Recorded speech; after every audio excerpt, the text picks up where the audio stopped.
In 1985, 24-year-old Louise Crane stood in the muddy, oil-stained yard of a heavy equipment salvage lot on the edge of the county, looking at 8 dead machines that everyone else had declared worthless. The sky above Kentucky that morning was the color of bruised iron, heavy with the threat of a late autumn rain that would soon turn the surrounding fields into an impassable mire. Louise did not look at the sky. Her eyes were fixed entirely on the rusted, silent hulks of metal arranged in a jagged row before her. They were tractors, or at least they had been once. Now, they were monuments to neglect, their red and green paint bleached by years of merciless sun, their massive tires cracked and rotting into the damp earth. The man who owned the salvage yard, an older fellow named Silas who possessed a face as weathered as the inventory he kept, stood a few paces away with his arms crossed over his chest. He was shaking his head, a gesture of profound confusion mixed with a mild, condescending amusement. He had spent his entire life watching men break their backs against the unforgiving nature of farming, and he thought he understood the natural order of things. In his mind, when a machine reached this state of decay, it was meant to be melted down, not resurrected. And it certainly was not meant to be purchased by a young woman from one of the wealthiest, most prominent agricultural families in the state, standing there in scuffed work boots and a faded canvas jacket. The Crane family name carried a heavy, imposing weight in that part of Kentucky. For 3 generations, the Cranes had dominated the local agricultural landscape. They owned thousands of acres of prime black soil. They drove brand-new gleaming trucks. They sat on the boards of the local banks and dictated the economic rhythm of the county. Whenever a Crane needed new equipment, they did not visit a salvage yard. They went directly to the primary dealership in town, owned by a man named Mr. Vance, and they signed papers for the largest, most expensive, most complicated machinery rolling off the assembly lines. They operated on massive credit, leveraging their vast land holdings to finance a lifestyle of constant, shiny upgrades. It was a philosophy of farming that equated newness with success and debt with progress. But Louise had fundamentally and deliberately rejected every single aspect of that philosophy. She had refused to accept a single dollar of family money, a decision that had caused a deep, silent fracture between her and her father. She had walked away from the sprawling family estate, determined to build something entirely her own, from the ground up, using nothing but the strength of her own hands and the quiet, persistent intellect she had cultivated over the years. The men gathered in that dusty yard, a handful of local farmers who had come to scrounge for cheap scrap metal, had been trading machinery since before she was a thought, and they believed they knew exactly what they were seeing in her. They saw a naive, privileged girl playing a foolish game of rebellion. They chuckled behind their hands. They murmured to one another in low, pitying tones. They pointed at the seized engines, the shattered exhaust stacks, the vines that had actually begun to weave their way through the steering columns of the dead tractors. Mr. Vance, the dealership owner who happened to be there looking for a specific salvaged counterweight, let out a loud, theatrical laugh that echoed off the corrugated steel of the yard's main shed. He told anyone who would listen that those machines had not turned over since the Carter administration, and that the only thing they were good for was holding the earth down so it did not blow away in the wind. He looked at Louise with a mixture of arrogance and amusement, entirely confident in his assessment. He represented the established, conventional wisdom of the county. He believed that if a machine was broken, you threw it away and went into debt to buy a new one from him. Louise did not react to their laughter. She did not flush with embarrassment, nor did she raise her voice to defend herself. She simply walked the line of the 8 rusted tractors, her hand reaching out to touch the cold, pitted iron of the engine blocks.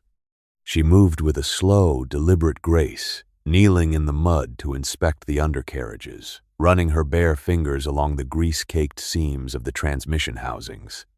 She was looking for something specific, something invisible to the mocking eyes of the men behind her. After a long, quiet inspection, She walked back to Silas, reached into the deep pocket of her canvas jacket, and pulled out a thick, heavy envelope. Inside was every single dollar she had saved over the past 6 years. It was not Crane family money. It was money earned through back-breaking, anonymous labor. She had spent the years since she turned 18 working on the neighboring poorer farms, the ones her father looked down upon. She had mucked out stalls before dawn, mended miles of barbed wire fencing in the blistering July heat, and driven old, rattling grain trucks through the harvest nights. She had lived frugally, silently absorbing every lesson the land and the machinery had to offer, and saving her wages in a metal tin beneath her bed. Now, she counted those worn, dirty bills out into Silas's rough hands, purchasing all 8 tractors for a sum that barely exceeded the scrap value of the iron. When the transaction was complete, her own father, who had heard the rumors of her impending purchase and had driven his immaculate truck to the edge of the salvage yard, refused to step out of his vehicle. He sat behind the tinted glass, his jaw tight with embarrassment, watching his daughter spend her hard-earned savings on what he considered absolute garbage. He believed she was humiliating the family name. He believed she was throwing her life away on a stubborn, foolish pride. He put his truck in gear and drove away, leaving her standing alone in the mud with her new, silent, rusted fleet. The other men dispersed soon after, shaking their heads, convinced they had just witnessed the tragic, comedic ruin of a young woman who did not understand how the world truly worked. They went back to their shiny tractors and their heavy debts, secure in their conventional wisdom. Let me tell you what they did not know. Let me explain the secret that Louise carried quietly in her mind, a secret born not of the modern, corporate farming her father practiced, but of an older, deeper wisdom. Before he passed away, Louise's grandfather, Arthur Crane, had been the one to originally build the family farm. Arthur was a man of immense practical wisdom and unyielding integrity. He did not believe in debt, and he did not believe in discarding things just because they required effort to fix. While Louise's father was busy attending agricultural business seminars and courting bankers, young Louise had spent her childhood trailing after her grandfather in his dusty, dimly lit workshop. Arthur had taught her how to listen to the soul of a machine. He taught her that a tractor was not merely a tool to be used and discarded, but a partner in the fields, a complex arrangement of breath and fire, an iron that required respect. He had shown her how to diagnose an engine problem not by plugging it into a diagnostic machine, but by the smell of the exhaust, the vibration in the floorboards, the subtle rhythmic tapping of a valve. More importantly, Arthur had left behind a physical legacy that Louise treasured more than any bank account. When he died, he left her a meticulously kept, handwritten journal of his mechanical observations, alongside a complete set of original, grease-stained technical service bulletins for every piece of machinery he had ever operated. The men in the salvage yard, including the arrogant Mr. Vance, looked at those 8 specific tractors and saw only catastrophic engine failure. It was common knowledge in the county that this particular model series possessed a fatal flaw. When they reached a certain age, the engines would suddenly begin to run with a horrific, deafening clatter, sounding exactly as if the main connecting rods had shattered and the entire engine block was tearing itself apart from the inside.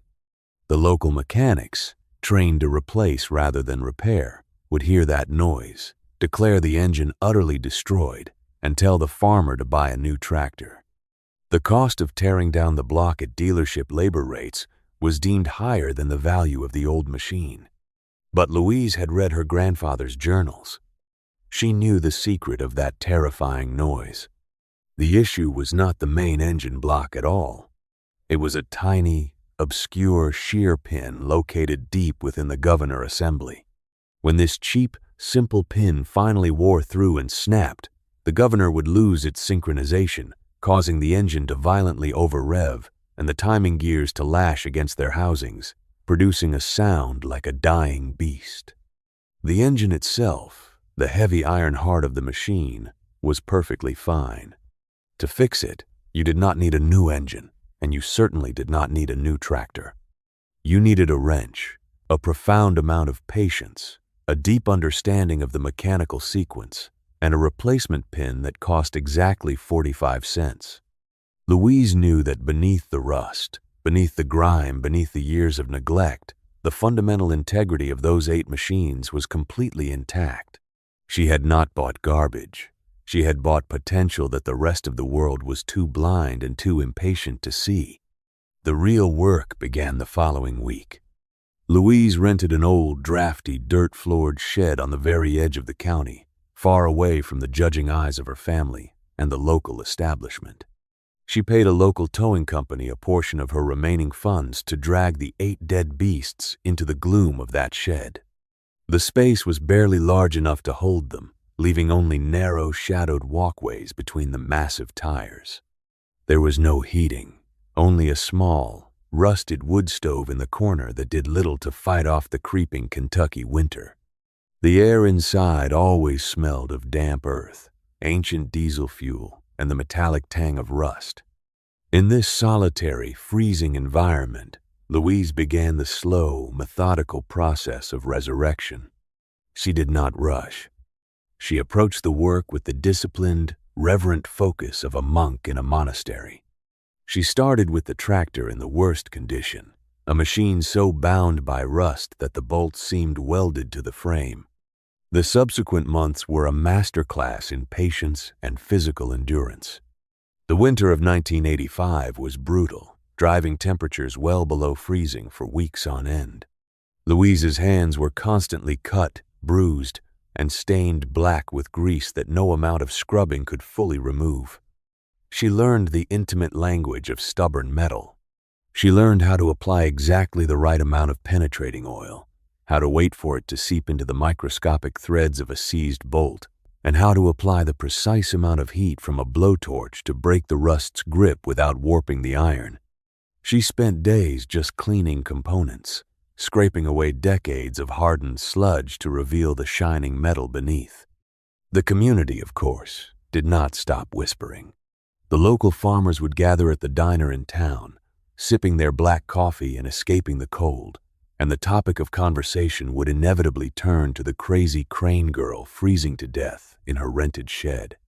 Mr. Vance would hold court at the corner booth, loudly joking that he was going to send a wreath to the shed when she finally admitted defeat.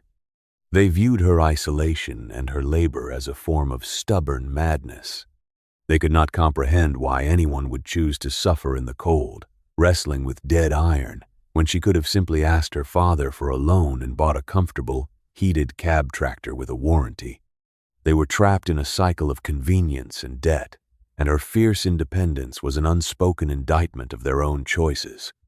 Therefore, they had to mock her to protect their own pride. There was a moment, deep in the bitter heart of January, when the weight of the endeavor almost crushed her. She was working on the transmission of the 3rd tractor, trying to reseat a massive, heavy gear cluster by herself. The shed was freezing. The wood stove had burned out hours ago. Her fingers were numb, and the only light came from a single, swinging, incandescent bulb that cast long, distorting shadows across the dirt floor. As she struggled to lift the gear, her grip slipped. The heavy metal component crashed down, narrowly missing her foot and shattering a brittle, cast-iron casing piece that she had spent 3 days meticulously cleaning. The sound of the breaking metal echoed in the quiet shed like a gunshot. Louise collapsed back into the dirt, her breath pluming in the freezing air. She was exhausted. Her body ached with a profound, bone-deep weariness. Her bank account was completely empty. She had spent her last few dollars on a shipment of gaskets and replacement pins. She sat in the darkness, surrounded by the skeletal remains of dismantled machines, and for the first time, she felt the cold grip of real doubt. She wondered if the arrogant men in the yard had been right. She wondered if she was just a foolish girl playing at a game she could not win. The temptation to give up, to walk away, to go back to her father and admit defeat was a physical weight pressing down on her chest. But as she sat there in the gloom, her eyes fell upon her grandfather's worn, leather-bound journal resting on a makeshift workbench. She remembered the smell of his pipe tobacco. She remembered the calm, steady rhythm of his voice as he explained how the soil and the machine were connected, how neither could be rushed, and how true value was created through patience, not purchase. She remembered him telling her that the loudest voices in the room are usually the ones with the least to say, and that a quiet, persistent truth will always eventually outlast a loud, arrogant lie. Louise closed her eyes, took a long, deep breath of the cold, oil-scented air, and slowly stood back up. She swept the broken pieces of cast iron into a pile, picked up her heavy wrenches, and began the agonizing process of fabricating a new cover plate from scrap steel. She did not give up. She doubled down on her discipline. By early spring of 1986, the frost began to retreat from the Kentucky soil, and a different kind of sound emerged from the rented shed on the edge of the county. It was not the sound of breaking metal or the hollow echo of a wrench dropping into the dirt. It was the slow, heavy, rhythmic cranking of a massive diesel engine turning over for the first time in a decade. Louise had reassembled the first tractor. She had replaced the 45-cent shear pin. She had rebuilt the carburetor, flushed the lines, and bled the injectors. She stood by the operator's seat, her hand on the throttle, and engaged the starter. The engine coughed. It sputtered, blowing a thick cloud of black smoke out of the rusted exhaust stack, coughing up the dust and ghosts of its long slumber. And then, with a deep, resonant roar that shook the very dust from the rafters of the shed, it caught. The engine smoothed out into a steady, powerful idle. It did not clatter. It did not sound like it was tearing itself apart. It hummed with the deep, rhythmic heartbeat of heavy iron that had been given a second life. Louise stood in the smoke, her face covered in grease, and allowed herself a single, quiet smile. The machine was alive. Her grandfather's knowledge had been correct. The experts had been wrong. The first real test came a week later. A local farmer named Thomas, a man who worked a small, marginal plot of land on the rocky side of the county, found himself in a desperate situation. The spring planting season was rapidly approaching, and his primary tractor, a newer model he had purchased on heavy credit from Mr. Vance, had suffered a catastrophic computer failure. The dealership told him the replacement module would take 3 weeks to arrive and would cost him thousands of dollars he did not have. If Thomas missed the planting window, he would lose his farm to the bank. Desperate, and having heard the rumors that the Crane girl had somehow managed to get one of the scrapyard tractors running, he drove his battered pickup out to her shed. Thomas expected to find a makeshift, unreliable operation. Instead, he found Louise wiping down the hood of a machine that, while lacking shiny paint, sounded stronger and ran smoother than anything on Mr. Vance's lot. Louise did not gloat. She did not lecture him on the dangers of debt or the fragility of modern electronics. She simply listened to his problem, nodded, and offered to rent him her restored tractor for the duration of the planting season at a rate that was less than a quarter of what the dealership charged for their loaner equipment. Thomas, near tears with relief, agreed immediately. He drove the heavy, resurrected machine out of the shed and into his fields. The tractor performed flawlessly. It pulled the heavy plows through the dense, wet spring soil without a single hesitation. It did not overheat. It did not break down. It simply worked, day after day, with the relentless, uncomplaining endurance of old iron. When Thomas finished his planting, he returned the tractor, paid Louise in cash, and told every single farmer he knew about the machine that had saved his livelihood. That was the spark. The subsequent 2 years were a period of intense, compounding growth, fueled entirely by the quiet, undeniable proof of Louise's work. She took the rental money from Thomas and immediately reinvested it into the parts needed to finish the second tractor. When the second was running, she rented it out to another farmer struggling with debt, The revenue from 2 machines funded the repair of the third and fourth. She worked relentlessly, day and night, transforming the dirt-floored shed into a sanctuary of mechanical resurrection. She did not take out loans. She did not advertise. She let the quality of the running machines speak for themselves. By the summer of 1988, the landscape of the county's agricultural economy had shifted dramatically. A severe drought had settled over the region, baking the soil into hard, cracked clay. Crop yields plummeted, and the financial strain on the local farmers became unbearable. The men who had laughed at Louise in the salvage yard were now drowning in the massive interest payments on their shiny, dealership-bought equipment. The bank, which Louise's father helped run, began calling in loans. Repossessions became a common, tragic sight. Mr. Vance's dealership was suddenly full of returned, unpaid-for machinery, but nobody had the cash to buy or rent it at his inflated prices. Meanwhile, Louise's operation was thriving in the exact environment that was destroying the conventional farmers. 3 years after she had purchased the 8 rusted hulks, every single one of them was fully operational. She had moved out of the dirt-floored shed and purchased, in cash, a proper commercial garage with concrete floors and heavy-duty hoists. Her fleet of 8 tractors was constantly in the field, rented out to farmers who had lost their own equipment to the bank or who could no longer afford the exorbitant repair costs of modern machinery. Because she had no debt, her overhead was incredibly low. She could afford to rent her machines at prices that kept her neighbors afloat while still generating a substantial, steady profit for herself. She had become the vital, beating heart of the county's harvest, providing the reliable horsepower that the community desperately needed to survive the crisis. The true moment of vindication arrived on a sweltering afternoon in late August of that year. Louise was in her new garage, adjusting the valve lash on tractor number 4, when a pristine, air-conditioned luxury truck pulled into the gravel driveway. The door opened, and out stepped Mr. Vance. He looked older than he had 3 years ago. The arrogance that had puffed up his chest in the salvage yard had been entirely deflated by the economic reality of the drought. His dealership was teetering on the edge of bankruptcy because he possessed a lot full of expensive machines that no one could afford to operate, and he had a major municipal mowing contract he was legally obligated to fulfill by the end of the week. His own service department was backed up, his mechanics laid off, and he was out of options. Mr. Vance walked slowly into the cool shade of Louise's garage. He looked around at the clean, organized space. He looked at the heavy, older tractors parked in neat, ready rows. He watched Louise wipe the grease from her hands with a clean rag.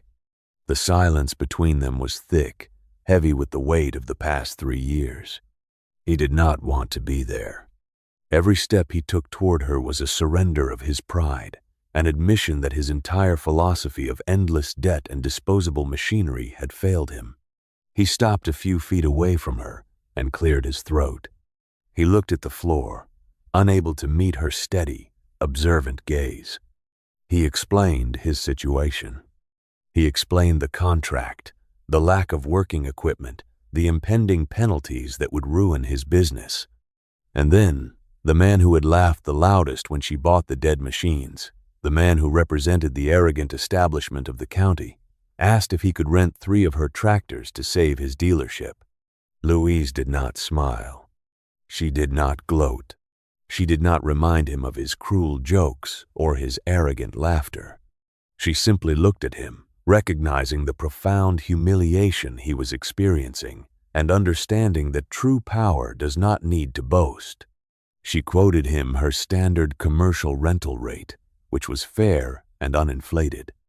Mr. Vance nodded slowly, accepting the terms. Before he turned to leave, he paused. He looked back at the massive humming machine Louise had just been working on. "How did you know?" he asked, his voice quiet, stripped of all its former bluster. Everyone in the business said those blocks were cracked. Everyone said they were junk. How did you know they could be saved? Louise looked at the tractor, then back at the defeated dealer.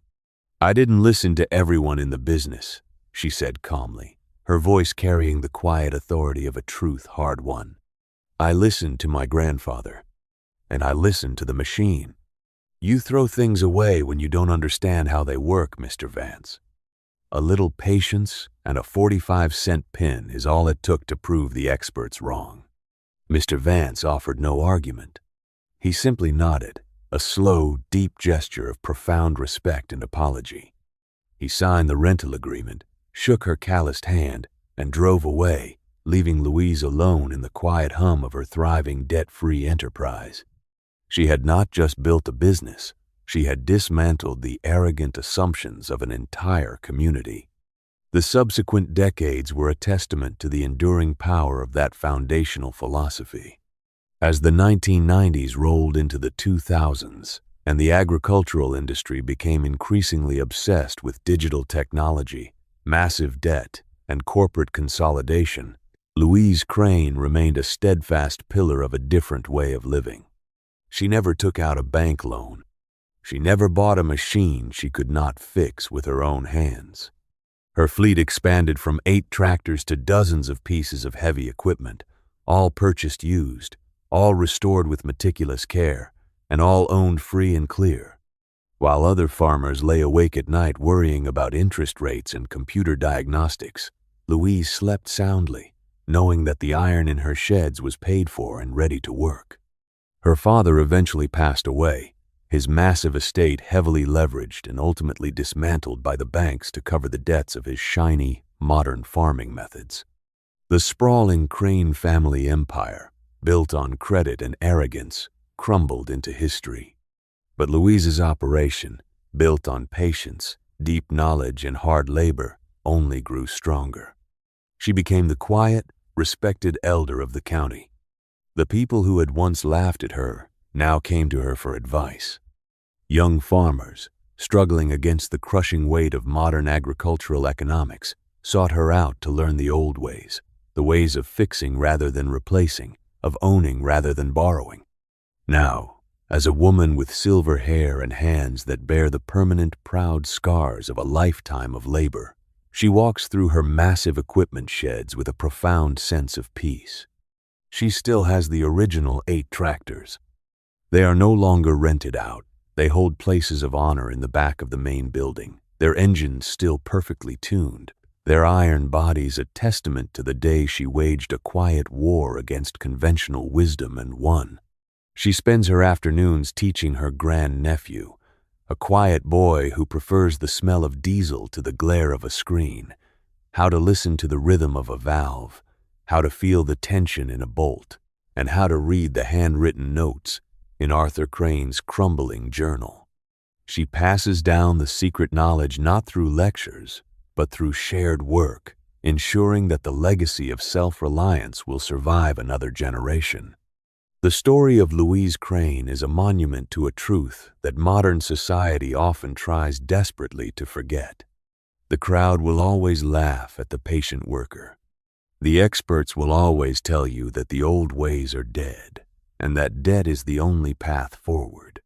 But true wealth is not found in the shiny paint of a borrowed machine, nor is it found in the approval of arrogant men. True wealth is built in the quiet, freezing sheds of isolation, through the disciplined application of ancestral wisdom and the refusal to quit when the work gets hard. The establishment said the machines were dead, and the girl was a fool. She kept her head down, she fixed the iron, and the land, forever honest, rewarded the hands that knew how to heal it.